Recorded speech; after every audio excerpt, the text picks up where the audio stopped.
तो good morning everyone, welcome to the course of MJC MIC two physics. और आज के कोर्स में हम लोग डिस्कस करेंगे वेव के एक नए कॉन्सेप्ट को, that is interference of wave. Okay, तो पहले थोड़ा इंटरफेरेंस का मतलब हम समझ लेते हैं। इसके अलावा आपने इंटरफेरेंस के बारे में इससे पहले भी पढ़ा होगा, ठीक है। It is not only part of BSc course.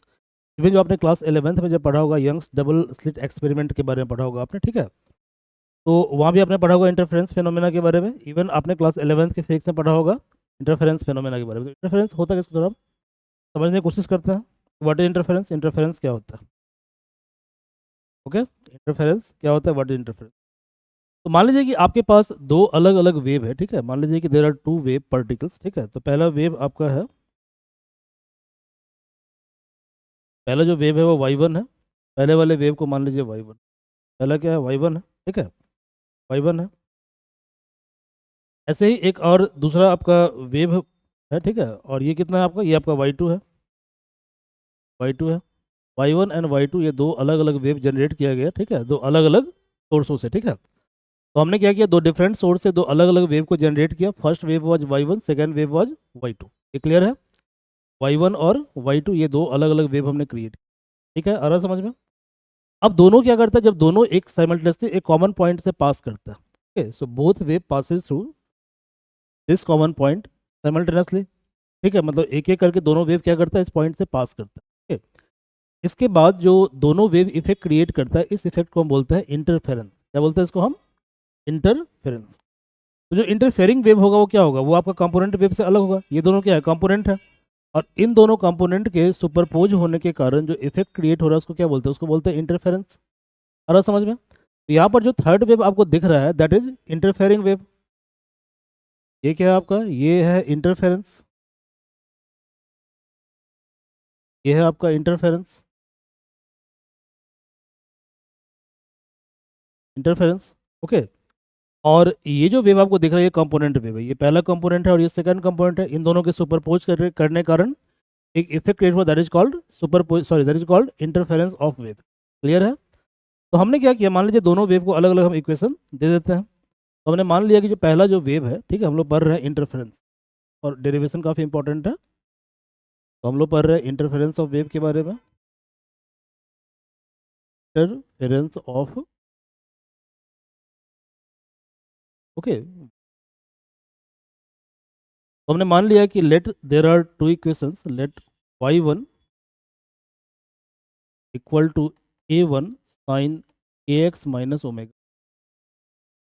ये पहला वेव इक्वेशन है, ठीक है। तो ये ट्रैवलिंग वेव का इक्वेशन होता है। क्लियर है? और जो सेकेंड वेव है उसके इक्वेशन को हम मान लेते हैं y2, और y2 हमारा है a2 sine ax minus omega T plus, हम मान लेते हैं, ठीक है, मान लेते हैं। तो देखो, इंटरफेरेंस कोई नया फिनोमिनन नहीं है, आप नई चीज़ नहीं पढ़ रहे। आपको याद होगा, आपने पढ़ा होगा यंग्स डबल स्लिट एक्सपेरिमेंट, याद है आप लोग को?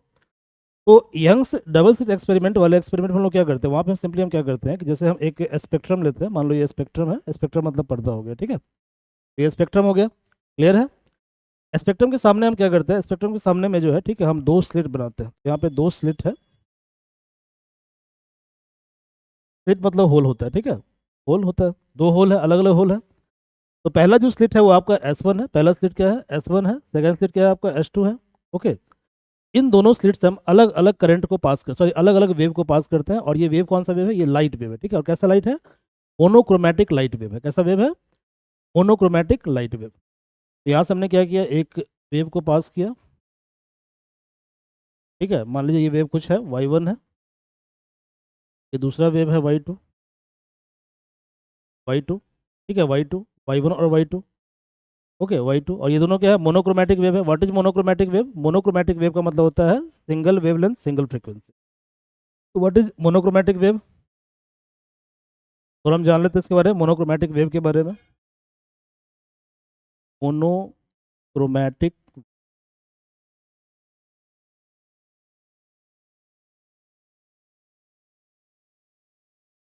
देखो, मोनो का मतलब सिंगल होता है।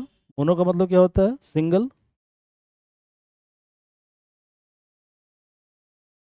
सिंगल। क्रोम का मतलब कलर होता है। क्रोम का मतलब colour, chroma colour, single colour. अरे समझ में? तो आपको जो व्हाइट लाइट दिखता है, एक्चुअली यहाँ पे व्हाइट लाइट हम नहीं लेंगे, ठीक है, जो आपको व्हाइट लाइट दिखता है वो क्या मोनोक्रोमेटिक नहीं है, समझ में आ रहा है? White light is constituent of, या white light is composition of 7 different colour. Okay, शायद यही कारण होता है कि जब आप क्या करते हो, जब प्रिज्म से आप व्हाइट लाइट को पास करते हो, when you are passing white light from prism, ठीक है, तो क्या होता है कि प्रिज्म के मतलब प्रिज्म के क्या कहते हैं रिफ्रैक्टिव इंडेक्स के कारण जो है, ठीक है, रिफ्रैक्टिव इंडेक्स होने के कारण क्या होता है कि प्रिज्म इन कलर, ये जो लाइट है इसको 7 कंस्टेंट कलर में डिवाइड कर देता है, ठीक है। तो प्रिज्म क्या करता है कि due to its refractive index इस लाइट को 7 कांस्टेंट कलर में डिवाइड कर देता है, ठीक है। जिसे हम क्या बोलते हैं, इसे बोलते हैं विबग्योर। क्या बोलते हैं? विबग्योर, ये आपने पढ़ा होगा, विबग्योर। ये स्पेक्ट्रम पर जो आपको पैटर्न मिल रहा है वो क्या है आपका? विबग्योर। आ रहा है समझ में? विबग्योर। ओके, इसका मतलब क्या हुआ? इसका मतलब ये हुआ कि लाइट भी 7 कंपोनेंट से बना हुआ है। ओके, यानी मोनोक्रोमेटिक का मतलब क्या होता है? Single wavelength single frequency. क्या होता है? Single wavelength single frequency. तो क्या होगा? ऐसा wave have single wavelength single wavelength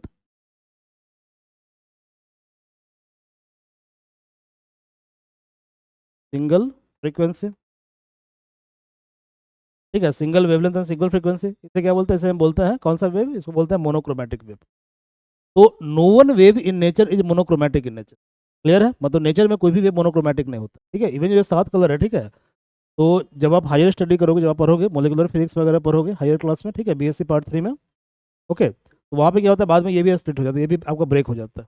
okay, तो जब आप बाद में पढ़ोगे एटॉमिक फिजिक्स मोलिकुलर फिजिक्स पढ़ोगे बीएससी पार्ट 3 में, ये आपका एमएससी का कोर्स होगा, वहाँ पे आप पढ़ोगे कि सोडियम लैम्प जो होता है, सोडियम लैम्प, ठीक है। तो जब सोडियम लैम्प को हम क्या करते हैं, जब उसको हम क्या करते हैं, मतलब स्प्लिट करते हैं, ठीक है, मतलब वहाँ से हम कुछ फील्ड वहाँ पे अप्लाई करते हैं। मान लो ये सोडियम लैम्प है, ठीक है, सोडियम लैम्प है, ये क्या होता है, ये आपका 2 पार्ट में स्प्लिट हो जाता है, ठीक है, जिसमें पहले वाले पार्ट का वेवलेंथ होता है 5896 फ्रॉम, यहाँ पे एंगस्ट्रॉम क्या है? एंगस्ट्रॉम वेवलेंथ को मेजर करने का यूनिट है, ठीक है। और जो दूसरे पार्ट में जो स्प्लिट होगा, ठीक है, उस रे का जो वेवलेंथ होगा वो होगा 5890 एंगस्ट्रॉम। क्लियर है?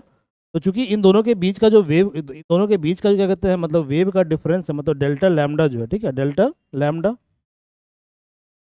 वेवलेंथ का डिफरेंस कितना होगा? ये है 5896 और ये है 5890, तो कितना होगा? 6 एंगस्ट्रॉम। ये डिफरेंस काफ़ी कम है, जो कि 1 एंगस्ट्रॉम होता है 10 का पावर -10 मीटर, ठीक है, कितना होता है? 10 का पावर -10 मीटर, ये होता है 1 एंग 10 का पावर -10 मीटर। डिस्टेंस काफ़ी कम है, काफ़ी गैप कम है। ओके, तो इन कारणों से हम मान लेते हैं कि सोडियम सोर्स क्या है, सोडियम लैम्प क्या है आपका? मोनोक्रोमेटिक सोर्स ऑफ लाइट है, ऐसा एज्यूम किया जाता है, ठीक है। वैसे ये भी 2 पार्ट में, अलग अलग पार्ट में स्प्लिट हो जाता है, आ रहा है समझ में? ये क्या है? Assumed monochromatic source of light, sodium lamp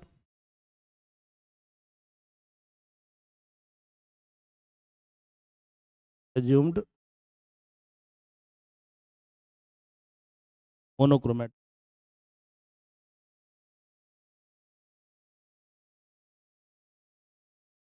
monochromatic source. Clear है? Monochromatic source. तो आपको याद होगा, आपने 11वीं कक्षा में पढ़ा, सॉरी 12वीं कक्षा में पढ़ा होगा आपने, सॉरी, ठीक है, तो वहाँ जो आपने पढ़ा होगा वेव ऑप्टिक्स के बारे में, ठीक है, और वहाँ पर जो आपने एक्सपेरिमेंट किया होगा Young's double slit experiment, even जो 12 क्लास में ये मतलब लैब भी आपका है, ठीक है, तो 12 क्लास का जो लैब है वहाँ पे भी एक्सपेरिमेंट ये करवाया जाता है। तो उस एक्सपेरिमेंट में आपने जो सोर्स कंसिडर किया होगा, लाइट का जो सोर्स लिया होगा यंग्स डबल स्लिट एक्सपेरिमेंट में, that source was sodium lamp.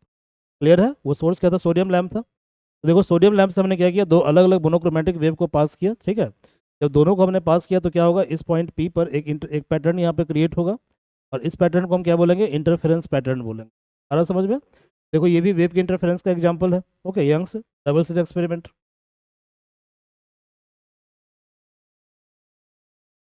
Young's double slit experiment experiment okay, experiment. तो यहाँ पे क्या हुआ? यहाँ पे ये हुआ कि पॉइंट पी पर जो है, ठीक है, पॉइंट पी के थ्रू साइमल्टेनियसली 2 वेव y1 और y2 पास किया, ठीक है, पास किया। और इसके कारण जो इफेक्ट क्रिएट हुआ that is called interference effect. तो ये भी क्या आपका इंटरफेरेंस इफेक्ट है। ओके, तो सिमिलर काइंड ऑफ इफेक्ट के डेरिवेशन को हम यहाँ फॉर्मूला को यहाँ पे हम डिराइव करने की कोशिश करेंगे कि इंटरफेरेंस हम कैसे फाइंड आउट करते हैं, ठीक है। कैसे, सॉरी किसका, फॉर डिफरेंट वेव का, ठीक है, डिफरेंट वेव का इंटरफेरेंस कैसे निकालेंगे इसको फाइंड आउट करने की कोशिश करेंगे। तो आपको याद होगा जब ये पी पॉइंट है, पी पॉइंट पर जो पैटर्न क्रिएट होता है, ठीक है, पैटर्न क्रिएट होता है यंग्स डबल स्लिट। पैटर्न कैसा होता है आपका, bright dark, bright dark, bright, clear है। तो हम आगे फर्दर हम डिस्कस करेंगे कि इंटरफेरेंस दो तरह का होता है, एक होता है कंस्ट्रक्टिव और एक होता है डिस्ट्रक्टिव। कंस्ट्रक्टिव में क्या होता है कि जब मान लो दो अलग अलग वेव है, ठीक है, मान लो कि दो अलग अलग वेव है, ठीक है, मान लो कि दो अलग अलग वेव है। देखो इंटरफेरेंस क्या होता है, पहले समझ गए इंटरफेरेंस क्या होता है। Interference simply superposition of wave होता है, ठीक है। इंटरफेरेंस सिंपली क्या होता है कि जब दो डिफरेंट सोर्स से, ठीक है, जब दो डिफरेंट सोर्स से साइमल्टेनियसली एक वेव पास करता है, ओके, तो वो जो इफेक्ट क्रिएट करता है किसी पर्टिकुलर पॉइंट पर, क्या बोलते हैं, उसको बोलते हैं इंटरफेरेंस। क्लियर है, इंटरफेरेंस। अब इंटरफेरेंस भी दो तरह का होगा, एक होता है कंस्ट्रक्टिव और एक होता है डिस्ट्रक्टिव। दोनों में क्या अंतर है, कंस्ट्रक्टिव और, तो कंस्ट्रक्टिव में क्या होगा, जैसे मान लो कि देर आर टू वेव्स, ठीक है, ये पहला वेव है और ये दूसरा। पहले वेव का मान लो एम्पलीट्यूड a1 है और सेकंड वाले का एम्पलीट्यूड कितना है, a2 है, और दोनों सेम डायरेक्शन में जा रहा है। क्लियर है। जब दोनों सेम डायरेक्शन में जाएगा तो इस केस में क्या होगा, इस केस में जो अल्टीमेटली वेव तुम्हारे पास आएगा, ठीक है, जो रिजल्टिंग वेव आएगा, इंटरफेयरिंग वेव आएगा, उसका जो एम्पलीट्यूड होगा इन दोनों से ज़्यादा होगा। आ रहा समझ में। इसका मतलब ये हुआ, इसका जो एम्पलीट्यूड होगा वो कितना होगा, वो जो है आपका वट एवर, मान लो ए, तो ए क्या होगा, ए जो है A1 से ग्रेटर होगा और ए क्या होगा, A2 से भी ग्रेटर हो सकता है। क्लियर है, दोनों से ग्रेटर होगा। आ रहा समझ, मतलब सिंपली इसका सम होगा, ठीक है। तो इसको बोलते हैं कंस्ट्रक्टिव। तो देखो कंस्ट्रक्टिव के लिए कंडीशन क्या है कि दोनों वेव सेम डायरेक्शन में चूंकि पास कर रहे हैं, तो थीटा क्या होगा यहाँ पे, थीटा यहाँ पे होगा 0 डिग्री, ठीक है। या थीटा यहाँ पे मान लेंगे हम 2n पाई, कितना मान लेंगे, 2n पाई। ये हम आगे डिस्कस करेंगे, अभी आप मोटा मोटी ये समझिए, ठीक है, मोटा मोटी आप ये समझिए कि कंस्ट्रक्टिव के लिए जो है आपका क्या कहते हैं, डायरेक्शन सेम होना चाहिए। Okay, what about destructive.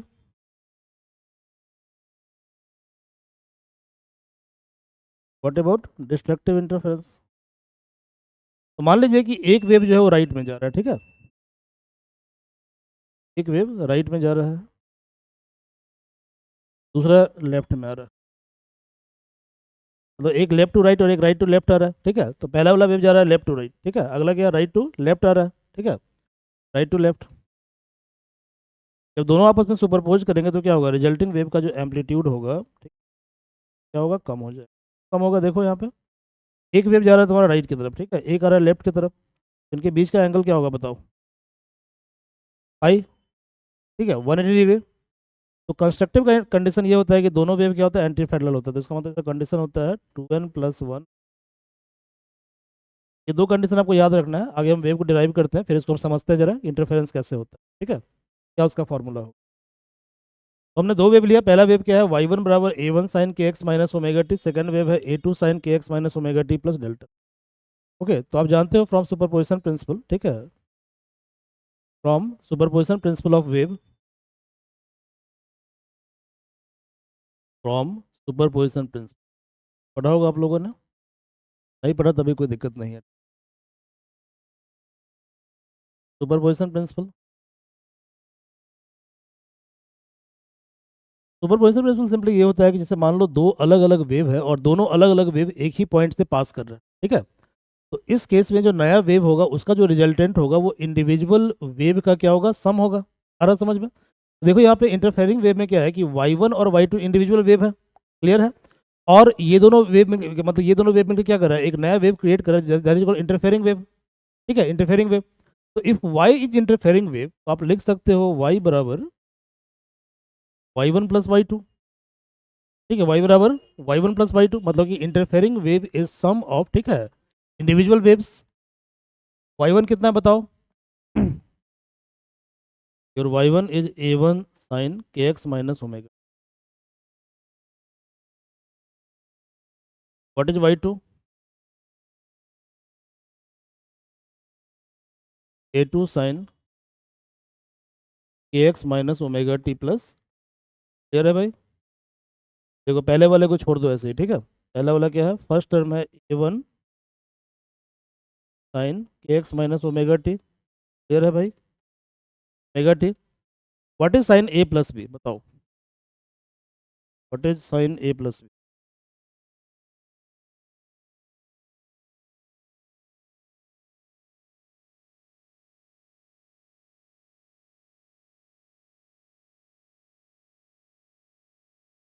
Sign A cos b plus cos A.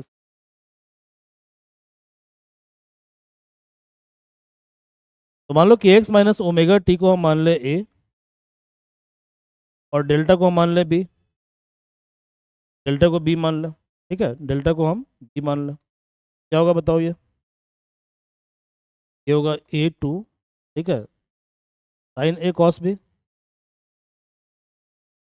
Sine A cos B तो साइन के x minus omega T two cos delta plus cos ए साइन बी। ठीक है, कॉस ए साइन बी क्या होगा, A two cos के x minus omega T two sine delta.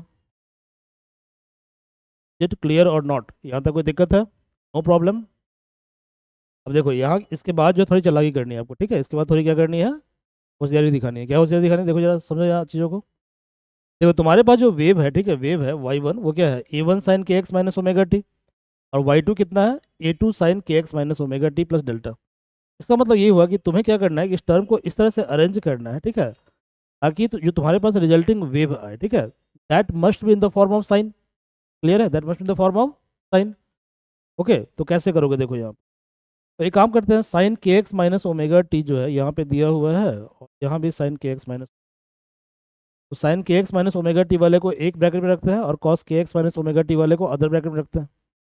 चलो sign के x minus omega T को एक ब्रैकेट में रख, साइन के एक्स माइनस ओमेगा। तो देखो भाई यहाँ पे क्या होगा, यहाँ पे ए वन है और यहाँ पे कितना है, a two cos delta. A two cos delta, a one plus a two cos delta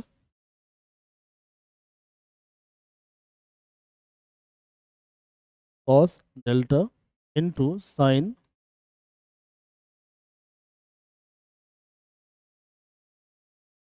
के एक्स माइनस ओमेगा टी। ठीक है, साइन के एक्स माइनस ओमेगा टी, एक टर्म ये हो गया, ठीक है। सेकंड टर्म क्या है,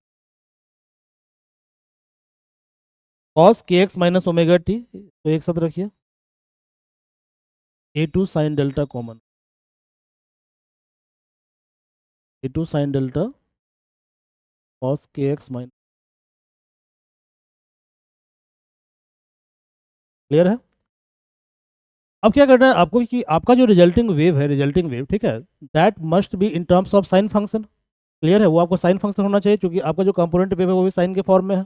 ओके, तो यहाँ पे आपको क्या करना है, ये जो आपको दिख रहा है a one plus a two cos delta, ठीक है, कॉस डेल्टा, इसको हम कुछ मान, उन्होंने मान लिया कि let a one plus a two cos delta equal to something, क्या मानेंगे अभी हम देखते हैं पहले, और a two sine delta equal to something. अब देखो यहाँ पे हमने यहाँ पे क्या किया है कि दो आर्बिट्रेरी पैरामीटर इंट्रोड्यूस किया। पहला पैरामीटर है ए और सेकंड पैरामीटर थीटा है। ठीक है, यहाँ पे ए क्या है, ए आपको है इंटरफेयरिंग वेव का एम्पलीट्यूड, और थीटा क्या है, इंटरफेयरिंग वेव का क्या फेज, और समझे फेज कॉन्स्टेंट। ओके, तो हमने क्या किया, ए और थीटा को इंट्रोड्यूस किया। तो अब हम क्या करेंगे, देखो यहाँ पे यदि हम इसको मान ले ए कॉस थीटा, क्या मान ले, ए कॉस थीटा, तो हम मान ले ए कॉस थीटा। क्लियर है? और इसको मान ले हम ए साइन थीटा। क्वेश्चन यहाँ पे ये आता है कि हमने इसको कॉस थीटा क्यों माना, इसको साइन थीटा क्यों नहीं माना, ये तो क्वेश्चन आता है ना। Why this is A cos theta, why not sine theta, why not sine theta. तो देखो भैया, आपका जो रिजल्टिंग वेव है that must be function of sine theta. तो यदि इसको हम मान लेते हैं ए कॉस थीटा, तो ये क्या होगा, ए कॉस थीटा साइन के x minus omega T plus a sine theta cos के एक्स माइनस ओमेगा टी। तो ये साइन ए कॉस बी प्लस कॉस ए साइन बी के फॉर्म में होगा, जो कितना होता है साइन ए प्लस बी होता है। बट यदि इसको हम साइन थीटा मान लेते हैं कितना होता है, ये होता है ए साइन थीटा साइन के एक्स माइनस ओमेगा टी, और ये होता है ए कॉस थीटा कॉस के एक्स माइनस ओमेगा टी। तब जो हमारा रिजल्टिंग वेव आता है दैट शुड बी मतलब that will be in terms of cos theta. Clear है? तो हमें क्या करना है, हमें रिजल्टिंग वेव को लाना है साइन के टर्म में, ठीक है। इसलिए हम क्या करेंगे, इसलिए इसको मानेंगे ए कॉस थीटा, इसको मानेंगे ए साइन थीटा। अब देखो अब ये क्या हो जाएगा, here for your Y is, अच्छा इसको मान लो इक्वेशन नंबर अल्फा, मान लो बीटा। अब देखो a1 plus A2 cos delta कितना बताओ, ये है a कॉस थीटा, ये कितना है साइन के x minus omega T,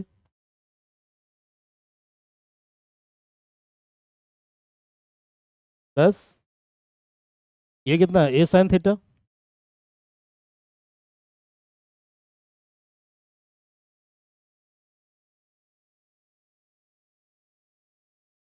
omega T कितना हो जाएगा ये बताओ। देखो ये कितना है, ए कॉमन ले लो, cos A sine B plus sign A cos B, तो कितना होगा sign a plus b, sine a plus B तो के x minus omega T plus theta, ये रिजल्टिंग वेव हो गया। और जो रिजल्टिंग वेव है यहाँ पे हमको ए निकालना है और थीटा निकालना है, क्या निकालना है, ए निकालना है और थीटा निकालना है। कैसे निकालोगे, ए निकालने के लिए हम क्या करेंगे कि अल्फा स्क्वायर और बीटा स्क्वायर कर देंगे, अल्फा स्क्वायर और बीटा स्क्वायर कर देंगे। तो पहले हमें निकालना है एम्पलीट्यूड, पहले हमें निकालना है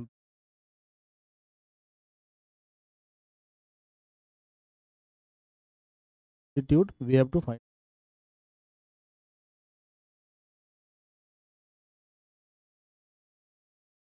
alpha square plus beta square implies, ठीक है इम्प्लाइज क्या होगा बताओ, क्या होगा, अल्फा कितना भैया, अल्फा है ए कॉस थीटा और ये है ए साइन थीटा,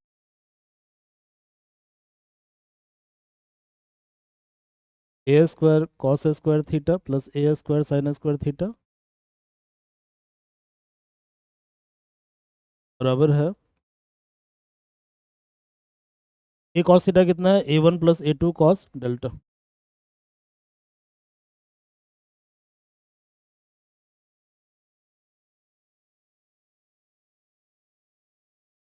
प्लस, ठीक है प्लस ए साइन थीटा कितना है, A2 साइन डेल्टा, चेक कर लो एक बार, sine theta A2 sine delta,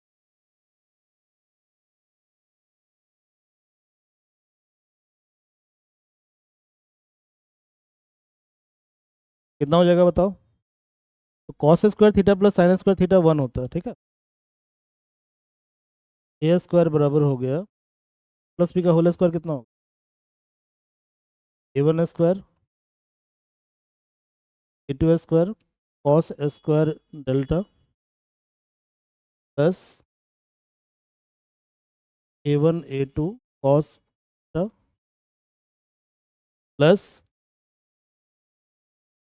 A2 square sine square delta, ठीक है साइन स्क्वायर डेल्टा। यहाँ पे देखो भैया A2 square cos square delta A2 square sine square delta हो जाएगा, ये 1 हो जाएगा, A1 square plus A2 square, ठीक है इसको छोड़ दो स्टेप को, डायरेक्टली हम लिख देते हैं यहाँ पे, ठीक है। तो क्या होगा cos square delta plus sign 1 होता है, plus 2A1 A2 cos, clear है। यानी कि आपके पास एम्पलीट्यूड कितना होगा, एम्पलीट्यूड हो जाएगा under root of A1 square A2 square plus 2A1 A2 cos, this will be your amplitude. Okay, next we have to find out the phase constant, क्या find करना है, फेज कांस्टेंट, ठीक है phase constant, phase constant. तो next we have to find out phase constant,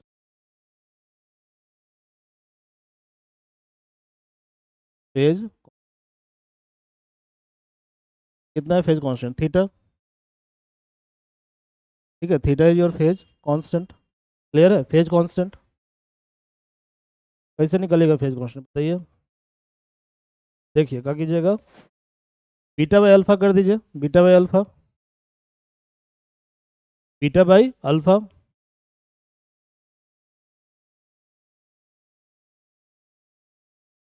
beta by alpha, ठीक है, beta by alpha.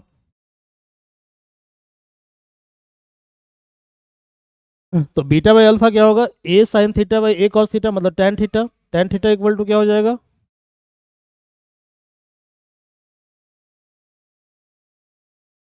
Ten theta equal to क्या हो जाएगा, a two sine delta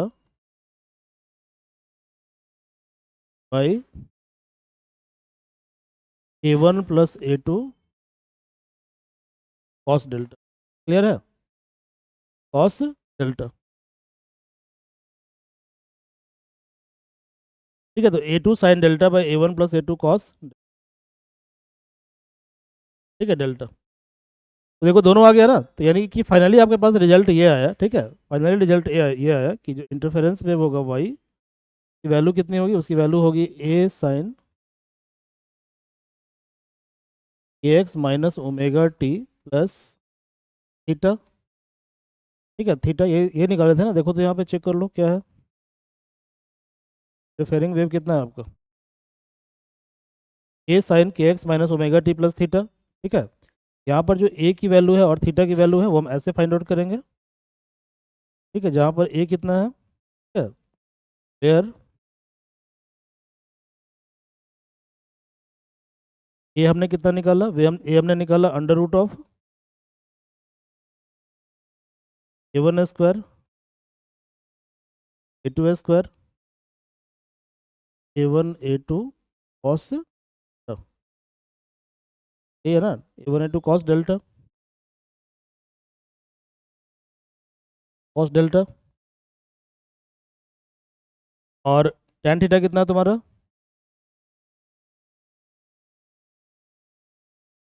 a two sine delta, ठीक है, by a one plus a to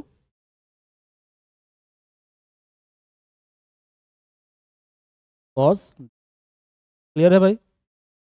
अब देखो interference का दो कंडीशन होता है, ठीक है। पहला कंडीशन क्या होता है, कंस्ट्रक्टिव, दूसरा क्या होता है, डिस्ट्रक्टिव, ये हमने पढ़ा था, ठीक है, कंस्ट्रक्टिव और डिस्ट्रक्टिव। तो जो कंस्ट्रक्टिव इंटरफेरेंस होता है वहाँ पे कंडीशन क्या होता है, वहाँ पे कंडीशन ये होता है कि वेव का डायरेक्शन क्या होगा, सेम होगा। क्लियर है। तो आपने डिस्कस ये किया था कि फॉर कंस्ट्रक्टिव इंटरफेरेंस, जब इंटरफेरेंस क्या होगा आपका, कंस्ट्रक्टिव होगा, तो फॉर कंस्ट्रक्टिव इंटरफेरेंस, ठीक है, कंस्ट्रक्टिव इंटरफेरेंस, ठीक है, कंस्ट्रक्टिव इंटरफेरेंस,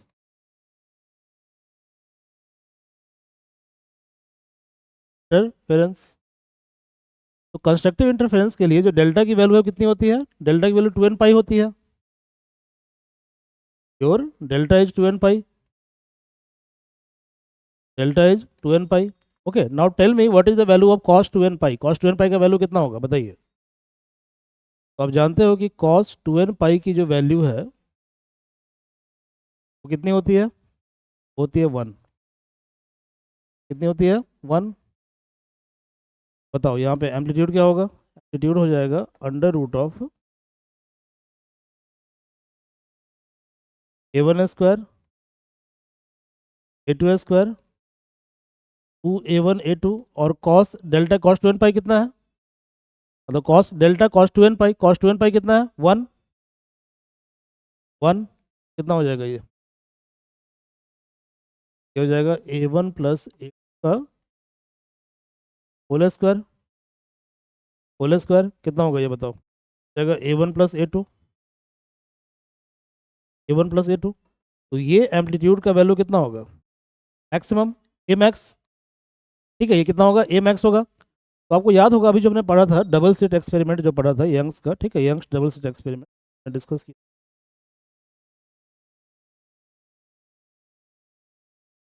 तो यहाँ जो हम बात कर रहे थे यंग्स डबल स्लिट एक्सपेरिमेंट के बारे में हम,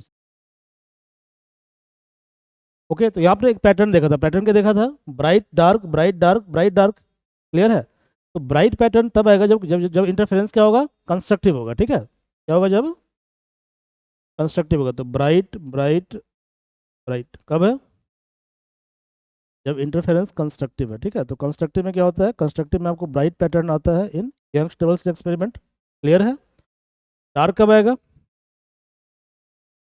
डार्क, डार्क और कब आएगा डार्क, डार्क आएगा डिस्ट्रक्टिव इंटरफेरेंस, डिस्ट्रक्टिव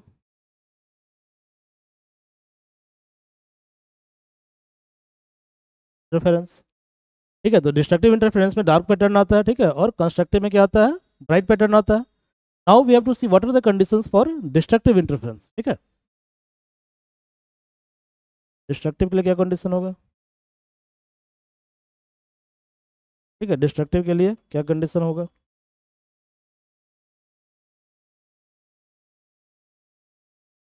तो डिस्ट्रक्टिव इंटरफेरेंस,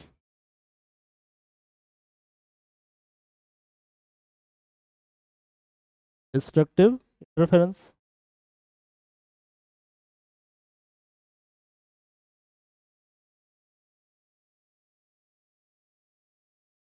इंटरफेरेंस, ठीक है, डिस्ट्रक्टिव इंटरफेरेंस। तो डिस्ट्रक्टिव इंटरफेरेंस के केस में क्या हो रहा है, देखिए यहाँ पे, जैसे एक वेव आपका जा रहा है राइट की तरफ, राइट की तरफ, और एक वेव आ रहा है लेफ्ट की तरफ, लेफ्ट की तरफ, यानी कि एक वेव का ये डायरेक्शन है, दूसरे वेव का ये डायरेक्शन है, तो दोनों के बीच का एंगल क्या होगा बताइए, 180, 180। तो हमने अभी डिस्कस किया था कि डिस्ट्रक्टिव के लिए डेल्टा की जो वैल्यू होती है that is 2n+1 into pi, pi, बताओ कॉस डेल्टा कितना होगा, -1, क्योंकि कॉस पाई कितना होता है, -1 होता है, कॉस पाई कितना होता है, -1। देखो इसको निकालने का तरीका होता है, समझो। जैसे मान लो ये यूनिट सर्किल है, क्या है ये यूनिट सर्किल, तो यूनिट सर्किल मतलब क्या होगा, इसका रेडियस 1 होता है, रेडियस 1 होगा। तो तुम्हें वैल्यू चेक करना है कितना पे, पाई पे, ठीक है, पाई पे चेक करना है। तो पाई कितना होगा बताओ, ये पाई होगा, जो पॉइंट है ये पाई होगा। इस पॉइंट का कोऑर्डिनेट कितना है, -1 0, ठीक है, -1 0। तो देखो जो एक्स कोऑर्डिनेट है वो होता है कॉस थीटा, क्या होता है, एक्स कोऑर्डिनेट होता है कॉस थीटा, वाई कोऑर्डिनेट होता है साइन थीटा, साइन थीटा, ठीक है। तो कॉस पाई की वैल्यू कितनी होगी, -1। ऐसे पिछले वाले तो को निकाला था कॉस 2 पाई, ठीक है, 2 पाई। तो देखो ये जो पॉइंट है, ये पॉइंट कितना होगा, 0 होगा, 2 पाई होगा, 4 पाई होगा, 6 पाई होगा, ठीक है, 6 पाई होगा। तो ये पॉइंट कितना है, ये पॉइंट रिफ्लेक्ट करता है 2 पाई को। कोऑर्डिनेट क्या होगा यहाँ पे, 1 और 0, ये कोऑर्डिनेट होगा, ठीक है, 1 और 0। तो क्या बताए थे, X coordinate is cos theta, Y coordinate is sine theta, clear है। तो यानी इसका मतलब ये हुआ कि कॉस 2 पाई कितना होगा, कॉस 2 पाई होगा 1, साइन 2 पाई कितना होगा जी। तुमने यही काम किया था यहाँ पे, देखो यहाँ पे तुम क्या किया था तुमने, cos 2n pi equal to +1, ठीक है, मतलब 2 पाई, 4 पाई, 6 पाई, okay.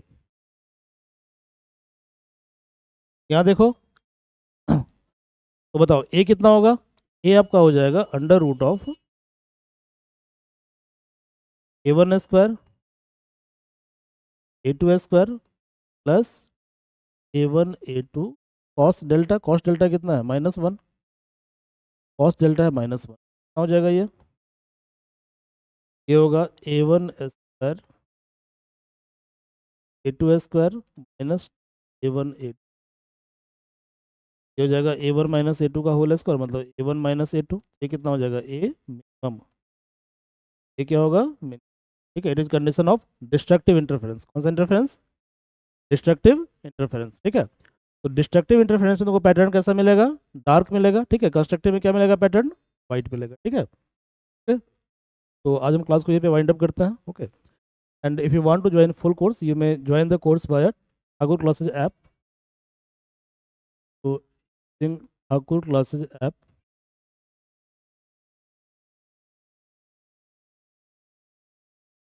you may join full course of MJC MIC,